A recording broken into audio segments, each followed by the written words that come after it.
मौजी मन मौजी में खुश आमदीद। मैं हूं आपका होस्ट मेजर रजा। एक्सक्यूज मी सर एक मिनट, आप शो तो शुरू कर दिया है। हाँ। इसका फॉर्मेट तो बताएं शो का। फौजी कॉमेडी शो करेंगे आज हम। अच्छा, कॉमेडी शो। मेजर साहब। हाँ सर, जी, वालेकुम अस्सलाम। ये शायर शायर नहीं है, सूबेदार मेजर शहजाद। Sir again.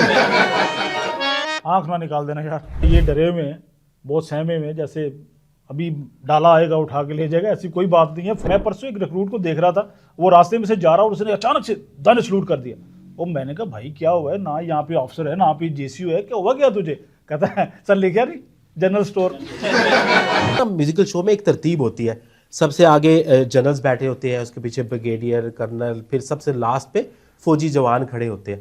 तो म्यूजिकल शो होता है, उसकी तरतीब ऐसी होती है, लेकिन जब जंग होती है तरतीब उल्टी हो जाती है। सही है साहब, ये ना इनका शनाख्ती सर मैं कार्ड- इनका बंदोबस्त कर लेता हूँ सर, आप फिक्र ना करो। सर नहीं, मैं तो मजाक किया सर, आप तो सीरियस ही हो गए।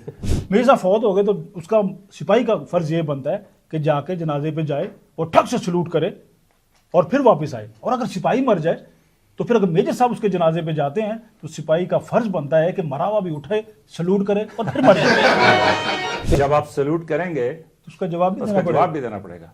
तो अब सिपाही ने जब 5वां सलूट किया तो मेजर साहब को याद आया कि ये तो 50 सलूट ये करेगा, 50 सलूट मुझे भी करना मुझे भी पड़ेगा। करने पड़ेगा। उन्होंने कहा बस ठीक है। उसने कहा ना ना सर, हुण पूरे पंजाब सब दे फिर जा सकते हैं।